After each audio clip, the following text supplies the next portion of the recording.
Non, c'est pas vrai, c'est pas vrai. Il a volé la célébration de la Michael Jackson. Aïe, aïe, aïe, aïe, aïe. Les gars, c'est grave. C'est grave. On m'a dit que ce gars-là, il a marqué des générations.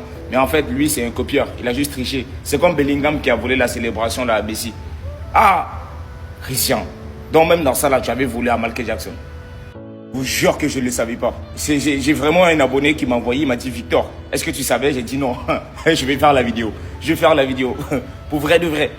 Attendez les gars, non, non, non, c'est une blague ou c'est vrai de vrai? C'est-à-dire qu'on plaisante, mais la célébration là, donc c'est même pas lui qui avait créé le truc. Donc en fait, c'était Michael Jackson. C'est-à-dire que quand il était petit, il a vu Michael Jackson, ça l'a impacté, il s'est dit, ah, je vais faire ça.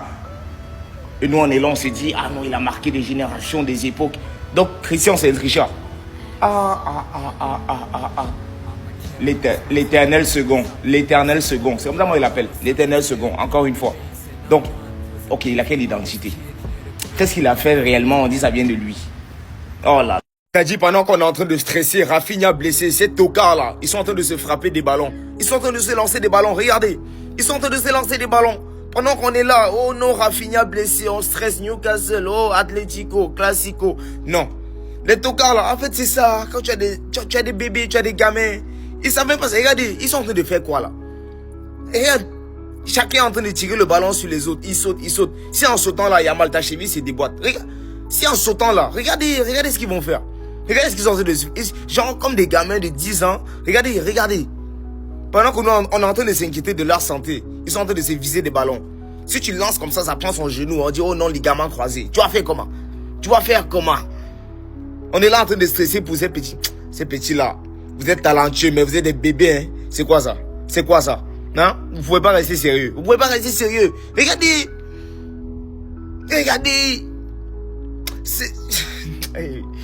Hey. En fait, c'est nous les supporters, on souffre. C'est nous, on s'inquiète. Sinon, les petits là vivent bien. Hein? Il dit. Les gars, des fois, je me demande si les joueurs et nous, on vit dans le même monde. Surtout les joueurs de Chelsea. Ils deviennent tous fous, en fait, en signant là-bas. Regardez ce que João Pedro, il a dit. C'est un scandale. Hey, quel manque de respect. Il a dit, avant, il y avait Ronaldo, Ronaldinho, Romario. Mais si vous regardez le Brésil, oh là là, ça me fait bugger. Si vous regardez le Brésil a des joueurs de ce calibre aujourd'hui. Il y a Vini, Rafinha, moi, Estevao aussi. Donc là, lui, João Pedro, il s'est comparé à des joueurs du style Ronaldo, Ronaldinho, Romario. Il a comparé Vini et Rafinha à ces joueurs. Il a même mis Estevao. Qui va lui dire en fait? Qui va lui dire? Et les gars, c'est une vraie vidéo. Allez la voir, vous allez la trouver. Je l'ai pas mis la vidéo parce qu'il parle en portugais. Mais il a vraiment dit ça. Les guillemets là, c'est réel. C'est pas une fake news. Je sais pas quelle éducation footballistique il a reçue. Ou bien je sais pas c'est qui tous les jours qui lui fait croire que c'est un très grand joueur. Peut-être que c'est le coach de Chelsea là, Rossenior là. Je sais pas. Mais il mérite de se faire mêler un peu dans les favelas lui. Non, il a pas le droit de dire ça. C'est une dinguerie. Bien évidemment, je rigole, je ne propage pas la haine. Mais un petit coup dans les favelas pour lui remettre les idées en place. Parce que là, il a le même blason que Ronaldo, il pense qu'il est au même niveau. Et puis il sourit, il est content, il est fier de ce qu'il dit. Faut que Neymar y vienne. En fait, je pense, là, il a ouvert sa bouche comme ça, parce qu'il n'y a pas Neymar. Il faut qu'il voit Neymar jouer, et Neymar, il va lui dire, t'as Ronaldinho, c'est mon grand frère, R9, c'est mon oncle. Donc regarde ce que moi je sais faire, et toi, tu te compares à eux.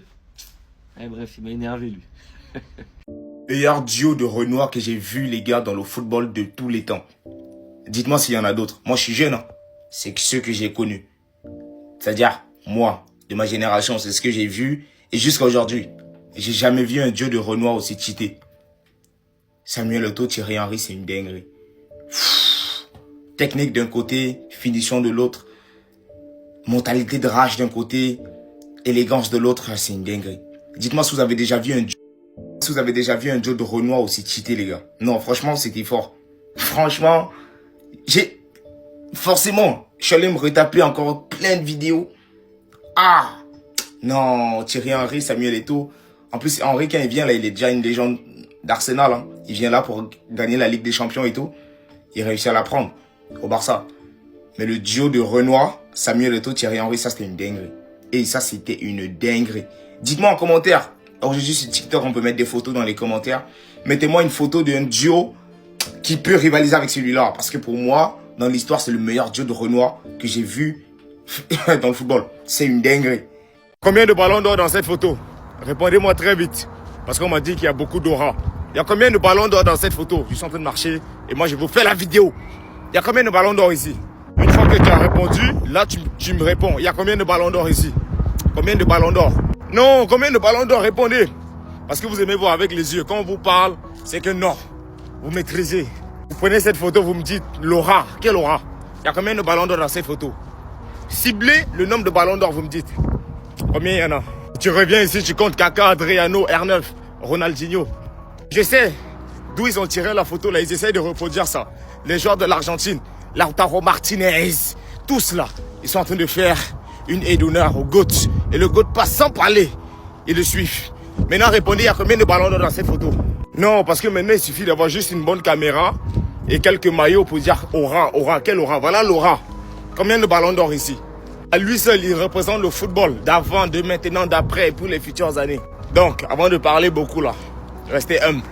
Complètement fou les gars, on est peut-être sur le plus gros mercato de Madrid sur ces dernières années. D'un côté, personne n'aurait pensé qu'on aurait retrouvé ces trois cracks au même moment. Et de l'autre, pourquoi les joueurs sont en train d'enchaîner les déclarations d'amour pour Madrid. Et enfin, alors que Bellingham et Mbappé sont sauvés de la blessure, Vini pourrait courir d'énormes risques. Avant de continuer la vidéo, si toi aussi t'as déjà pleuré devant un match de Madrid, n'hésite pas à t'abonner, c'est reparti. Hendrik, Nico Paz et Victor Munoz vont revenir à Madrid cet été. Les trois joueurs joueront la pré-saison, puis une décision sera prise concernant leur futur. Avec tous les joueurs qu'on a déjà dans cet effectif, j'espère qu'ils pourront tenir le rythme du meilleur club du monde parce qu'ici on n'est pas en Serie A ni en Ligue 1. Vous le savez peut-être déjà, mais hier Enzo Fernandez nous déclarait qu'il aimerait vivre à Madrid. Et aujourd'hui, selon Marca, il serait carrément plus proche de signer à Madrid que Rodri. Et à la base, c'était pas pour son transfert, mais à ce qui paraît, il est très proche de Vini. Pour finir, alors que Mbappé, Tchouaméni et Camavinga reviennent à Madrid, Tuchel a eu la merveilleuse idée de ne pas faire jouer Bellingham demain face au Japon. Et pendant ce temps, notre ami Joga Vomito a repris l'entraînement avec le Brésil. Ancelotti, fais attention à tes choix, il a une Ligue des Champions à jouer. Quand il n'y a pas un grand Vinicius à Madrid, on gagne pas de trophée, donc Ancelotti commence à te gérer. On verra bien comment ça va se passer pour lui. En attendant, c'était votre gars Silas pour un nouveau banger. Les gars, la carrière de Camavinga elle est en train de prendre une tournure un peu bizarre. Je vais vous dire ce que je pense, vous me dites si vous êtes d'accord avec moi ou pas. En fait là, il a un moment charnière de sa carrière. Et sans manquer de respect, je vais faire une comparaison un peu bizarre, mais vous allez comprendre. Pour moi, le Real Madrid et l'équipe de France, c'est la roue, ok? Et Camavinga, en fait, c'est qu'une simple mèche. Tu peux pas prendre la route avec Camavinga longtemps. Tu peux pas aller loin. C'est un joueur qui peut te servir à sauver les meubles. Avec lui, tu peux rouler en ville, contre les petits clubs, dans les petites villes. Mais c'est pas un mec qui va te faire passer une étape. C'est pas un mec qui va te faire faire des différences. C'est pas un mec qui va te faire faire une longue route.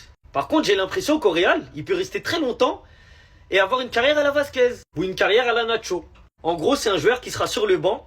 Quand il rentre, tu sais qu'il va faire le taf. Tu sais que ça va être un très bon soldat. C'est un mec qui va rien dire sur le banc. En plus, c'est pas un gars problématique, ça se voit directement. Mais c'est pas un pneu de compétition. En équipe de France, il est passé 6e dans la hiérarchie. T'as Tchouaméni, t'as N'Golo Kanté, t'as Koné, t'as Zahir Emery, t'as Rabiot. Et même au Real, les petits là, ils sont en train de le pousser dehors. Comme Pitarch. Donc en fait, pour moi, il a un choix à faire.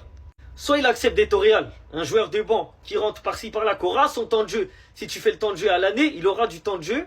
Mais ça sera pas un titulaire indiscutable ou un titulaire tout court. Et en équipe nationale, il aura un rôle second, comme les Lucas Vasquez, les Nacho par exemple. Ou la deuxième solution, c'est qu'il prenne une autre route. Avec une route adaptée à sa roue. Pour moi, c'est un joueur, s'il va en première ligue, je pense qu'il sera plus important qu'au Real. Dans un effectif comme Liverpool, Arsenal, Chelsea, United, je pense que son style de jeu, il sera plus adapté à ce championnat. Donc voilà, sans mauvais jeu de mots, si Camavinga ne se réveille pas, ça restera toujours une mèche. Et rien de plus. Attendez. Au départ, dans la commu Barça, Bastoni, on n'y croyait pas trop, mais avec toutes les informations qui sortent, croyez-moi qu'il y a vraiment un monde où il signe au Barça. L'intérêt de Barcelone pour Bastoni est très fort et l'Inter est prêt à négocier. Pour la première fois, l'Inter pense que renoncer aux joueurs pour un montant approprié est l'option réaliste. L'Inter demandera 70 millions plus bonus. Et en supplément, Barcelone négocie déjà les détails du contrat de Bastoni. Le joueur est ouvert à l'idée de signer à Barcelone. Cependant, aucune négociation officielle n'a encore eu lieu entre les clubs. Fermez les yeux et imaginez seulement une charnière Bastoni-Koubarsi.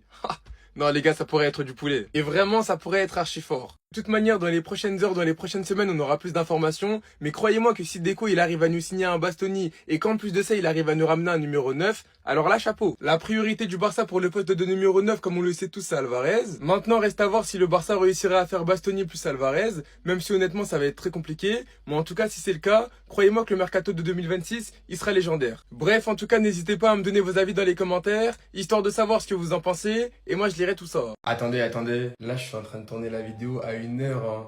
Mais bref, de toute façon, vous verrez très bien quand elle va sortir. Le rêve de Xavi Simon, rejouer un jour pour Barcelone, mais actuellement, il n'y a rien entre Barcelone et le joueur. Xavi Simon, Barça en Big 2026. En fait, Xavi Simon, c'est dommage. Parce que quand il était à la Masia, quand il était petit, hein, pour ceux qui ont la rêve de cette photo, on voyait les petites vidéos sur YouTube et tout, je me disais, ah, lui dans l'avenir du Barça, dans un futur proche, lointain, il allait sûrement s'imposer. Et normalement, il aurait dû même entrer en équipe première avec les Gavi, etc. Mais non. Le monsieur, il a préféré partir. Le monsieur était trop pressé, il a préféré quitter le Barça. Il est parti à Paname, ça n'a pas marché. Il est parti de Paname parce qu'il avait peur de la concurrence. Il est allé à Leipzig. Bon, vous me direz si selon vous ça a marché. Maintenant, aujourd'hui, il est à Tottenham. Et à Tottenham, là-bas, il reçoit quand même pas mal de critiques. Sans parler du fait que Tottenham va sûrement être relégué. Même si en soi, je le souhaite pas parce que ça serait vraiment chaud. Et maintenant, comme monsieur Xavi Simon cherche une porte de sortie, il veut revenir où? À la maison. Sauf que malheureusement, c'est trop tard. D'après Sport, on l'a appris. Breaking, Barcelone n'a aucun projet de faire revenir Xavi Simon au club. Et personnellement, moi aussi, j'en veux pas. Xavi Simon, c'est du passé. Aujourd'hui, on a déjà pas mal de milieux. T'as du Fermin, t'as du Gavi, t'as du Olmo, t'as du Bernal, t'as du De Jong, t'as du Pedri. Je pense que ça fait un peu beaucoup. Bref, en tout cas, n'hésitez pas à me donner vos avis dans les commentaires, histoire de savoir ce que vous en pensez. Et moi, je lirai tout ça.